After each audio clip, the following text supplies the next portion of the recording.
Nag-umpisa ako sa GT year 2015. Kawawa niya lang ng GT nun. So, ilang empleyado lang kami, mga 14 employees. Struggle dati kasi ang produkto lang namin is metal pa lang, 4 na makina. Tapos, nadagdagan, naging 6. Hanggang naging 20 employees na kami. Lahat ng klase ng trabaho naranasan ko. Mangolekta, mag-deliver, pumunta sa kliyente para makipag-usap, mag-pesa processing, maging purchasing, lahat. Kasi 2 lang kaming babae nun. Puros lahat na barako. Hanggang sa lumaki kami, naging 36. Naging 10 na ang makina ng GT. Nadagdagan ng kliyente. Hanggang sa nag-improve na lahat, pati sa design program. Dumami na rin ang programmer namin, designer namin. Naging okay na lahat hanggang 2019. Nag-struggle ulit ang GT dahil sa pandemic. Yun ang pinakamahirap na naranasan ng GT at ng empleyado kasi nagstay kami sa opisina ng almost 1 month. Stay in kami. Doon natutulog. Doon naliligo lahat. Dahil sa COVID. Nalampasan naman. Tapos nung nalampasan, lumaki lalo ang GT, naging 40 na makina hanggang nag-rent na ng another factory. Naging 3 pa nga dahil sa dami ng inventory, naging may warehouse na rin ang GT hanggang naging 70 plus ng employee. Naging okay naman ang benta ng GT after COVID. Pero nakaranas ulit ng konting struggle ng 2023 dahil bumalik na rin lahat ng market ng ibang Asian countries. Pero dahil sa resilience naman ng top management at ng tulong ng empleyado, nagawa ng paraan. Ngayon, nakakapag-acquire na rin nakakatulong na rin ang GT sa mga mag-aral ng Don Bosco. Nagkaroon na kami ng OJT, every year na rin. Tapos noong 2024, naragdagan ng OJT ng isang school sa Batangas. This is Batangas State University. Nag-give back na rin ang GT sa mga Pilipino mga Pilipinos dahil sa kagandaang loob din ng top management na Sir Haru at ni Sir Keita. So, sana tuloy-tuloy ang paglago ng GT para din sa mga empleyado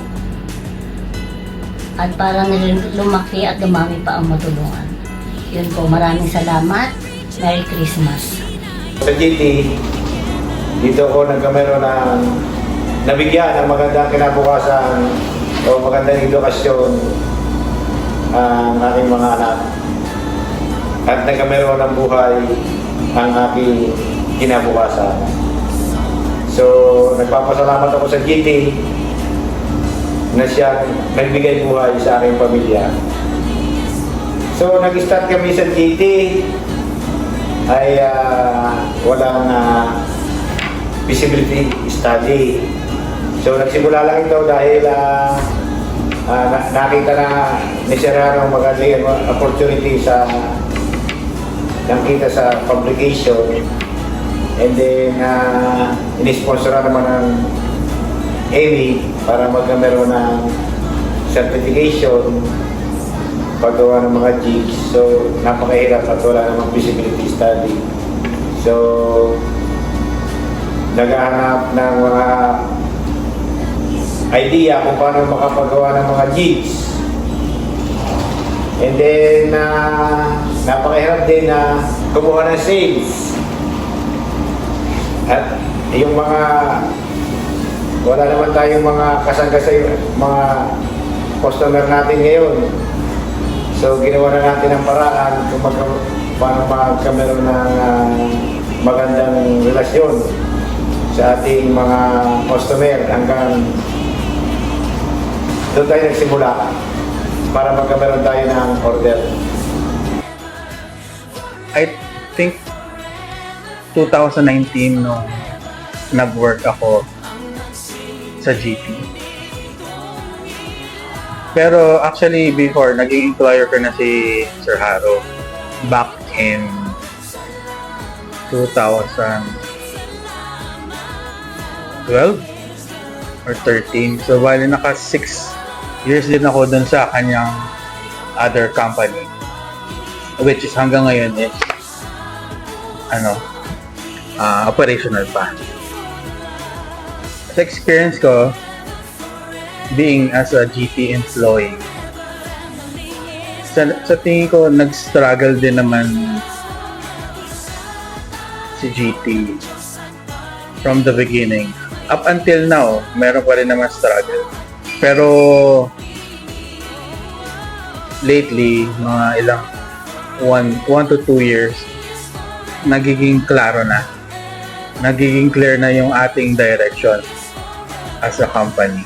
Yung first year ko dito sa GT, ano pa nun, parang sabog-sabog pa, parang yung direction no, parang everything was up. Hindi ko yung sasabihin chaos, pero ano pa nun, very unorganized pa yung mga divisions and everything. And then as the years progress, then came Ma'am Aba. Ayan, unti-unti na rin nagkaroon ng direction si GT. So unti-unti na rin siyang na-organize, unti-unti na rin nagkakaroon ng proper thinking ang mga employees, and then na-aware na sila, they are becoming more knowledgeable sa mga duties nila sa araw-araw dito sa GT. So overall, from my 5 years of stay, nakita ko yung progress niya. Hindi ko naman masasabing one step at a time, pero medyo mabilis rin yung progress niya. Kasi I think nagkaroon na rin ng unity si GT, and nagkaroon na rin ng clear direction kung saan gusto ni GT magpunta. Ayun. Thank you. Hello po, magandang araw po sa lahat. So, kwentong GT. So, ang masasabi ko lang po ay masaya yung pagstay ko dito. Kahit minsan may mga pressure or tawag nito sa trabaho, pero after naman ng working hour, pagtrabaho ay okay naman at naging maayos naman ang 5 years mahigit na pagstay ko dito sa GT, at lalong-lalo na marami akong first time na naranasan dito sa GT, at saka sa opportunity na binigay din sa GT na ako'y makapunta ng ibang bansa. Salamat kay Sir Haro. Nag-umpisa ako from designer at ngayon ay nandito ako sa sales as sales technical. So yun lang, patuloy ako nagpapasalamat sa pagtitiwala na binibigay sa akin ng GT, at salamat, yun lang. GT ko ay masaya. Proud for GT. Then, ang GT ko ay nag-umpisa sa kakunti lang kami. Kasi nakwento ko na rin yan dun sa meeting namin. Nag-start kami sa halos 6 na tao lang dito. Then, sa kakaunting machine, marami na rin namang order. Tapos, tinaga namin para mag-grow yung GT. Pero sa tulong ng mga boss natin na sa Abo, hi sa Abo, nagkameron tayo ng magandang sales at nagkameron na rin ngayon ng second factory. Then, sa GT, dito ko pinuha yung pangtustos ng pamilya ko. At proud ako na nagtatrabaho pa rin ako dito sa GT. Yun lang. Tapos naka-experience pa nga nang nag-training sa ibang bansa. Yung Japan training.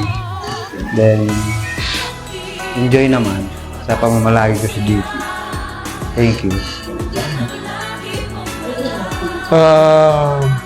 Ang kwento ko naman ay sa GT, nung nagsimula ako dito, maliit pa lang. Tapos nung lumaki na, nandito pa rin kami ngayon, hanggang sa ngayon. At nag-resign na ako nung 2020. After nun, salamat pa rin at tinanggap pa rin nila ako at may tiwala pa rin sila sa akin. Kaya, salamat talaga sa GT. Bago ako nagsimula dito sa GT, nag-apply ko way back 2018. So, bali 6 years na ako ngayon sa GT. Tapos dito na rin ako nagpapamilya. So, Salamat GT! Dahil sa 5 years kami ito, marami nang nagbago sa buhay ko. Marami na akong naipon. Unang-una, tulad ng cellphone, bahay, motor, malapit na. Siguro next year. Yun lang po. Salamat. Yun, sa GT, ma'am. Dahil sa GT, dito kami, ma'am, nagsimula. At ngayon, regular na rin. Grow kami dahil sa kanya. Yan lang. Salamat po. Thank you, GT. Sabi ko sa GT. Okay naman po. Tsaka dami din naman na itulong sa akin. So, thank you.